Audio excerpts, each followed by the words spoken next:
Good morning everybody and welcome to history. And this week our history is going to be mainly in Africa, in the north, in Egypt, which is one of the civilizations we know the most about because they kept very good records. We're going to be in Egypt and we're going to watch the Egyptians sometimes go south, so go down into a place called Nubia. And we're also going to watch them try and go over into Mesopotamia as well. But this part here is the bit we need to be watching, the Egyptians.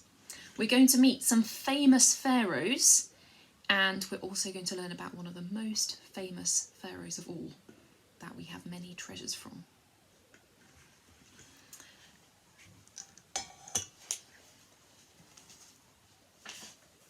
The general and the woman pharaoh. After the Egyptians learned how to fight from the Hyksos, the new kingdom of Egypt got more and more powerful. This is sometimes called the Golden Age of Egypt because Egypt was richer than ever before. Pharaoh after pharaoh came to the throne, ruled well, and kept the new kingdom of Egypt strong. We could never learn about all of these pharaohs, but we're going to learn about two of the most interesting pharaohs, Thutmose I and his daughter Hatshepsut. Thutmose I, the general. Before he became pharaoh, Thutmose I was a general in the Egyptian army. Leading the army into wars was what he did best, and he liked to fight. Thutmose helped the Egyptian princes drive the Hyksos out of Egypt. When the leader of the Egyptian princes became king, Thutmose was his right-hand man. Then Thutmose married his daughter, and when the king died, Thutmose became the new pharaoh of Egypt. His rule began around 1524 BC. Thutmose decided that his job as pharaoh was to make Egypt's empire even bigger by conquering other countries. Thutmose's first battles were against the Nubians, who were trying to break away from Egypt. He went down and conquered the Nubian chiefs and reminded them that they were still part of Egypt. But that wasn't enough for Thutmose. Next he took his army and followed the Hyksos all the way up to Canaan. He defeated the tribes living in the south part of Canaan and made the land part of Egypt. Thutmose was very pleased with himself. The Hyksos had come down and taken over Egypt. Now he had gone up and taken over the land of the Hyksos. The victory made him so happy that he wanted to keep on fighting. He turned his army east and he started to march. He conquered land all the way to the Euphrates River. But he didn't cross the river because Babylon was ruling between the Tigris and the Euphrates. Thutmose knew better than to start a fight with Babylon. By the time Thutmose died, Egypt was twice as big as it had been. Hatshepsut, the woman who pretended to be a man. Hatshepsut was a princess of Egypt, the daughter of a pharaoh. Her father Thutmose was one of Egypt's greatest pharaohs. Thutmose had 3 children, but his favourite child was his daughter Hatshepsut.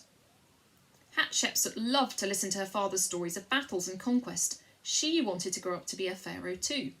But back in ancient times, most people thought that women were too weak to rule countries. In ancient Egypt, women were allowed to get married and have children. If they didn't want to get married, they could work at the temples serving the gods, or they could become dancers. But those were the only jobs women could have. So when the pharaoh Thutmose died, Hatshepsut's brother became the next pharaoh. Hatshepsut didn't think this was fair. Her brother was sick most of the time and he didn't pay much attention to his job ruling Egypt. I would be a better pharaoh than my brother, she told herself, but he is a man and I'm a woman. Will I ever get the chance to show what a good ruler I can be? Hatshepsut's brother got sicker and sicker, and one day he died. He'd only been a pharaoh for 4 years. Before he died, he told Hatshepsut that he wanted his son to be the next pharaoh, but his son was just a baby. So Hatshepsut said to the Egyptians, I will help my brother's son rule Egypt until he's old enough to be pharaoh on his own. The Egyptian people agreed, and Hatshepsut was finally able to rule Egypt. She wasn't the real pharaoh. Everyone knew that her nephew would soon be old enough to rule.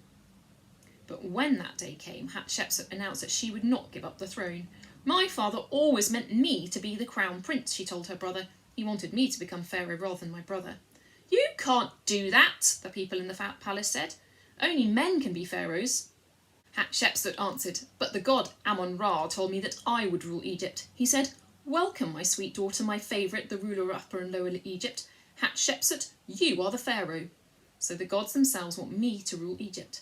But no woman's ever been pharaoh, the people complained. Then pretend I'm a man. Hatshepsut said, and she started to wear men's clothing. Whenever she sat on the throne, she even put on a false beard. Hatshepsut was so determined to be pharaoh that the Egyptians finally agreed to have her as their ruler. For over 20 years, Hatshepsut ruled Egypt, a queen pretending to be a king. She didn't fight any wars, but she did lead expeditions into Africa. There, she bought gold, incense, monkeys, elephants, and other things that the Egyptian people loved. She built more monuments than any other Egyptian queen. She ruled over the Egyptians until her death. So as you think about Thutmose I and Hatshepsut, I wonder if you can find 5 words that describe the Egyptian pharaohs based on what you've heard about the way they act from these 2 stories.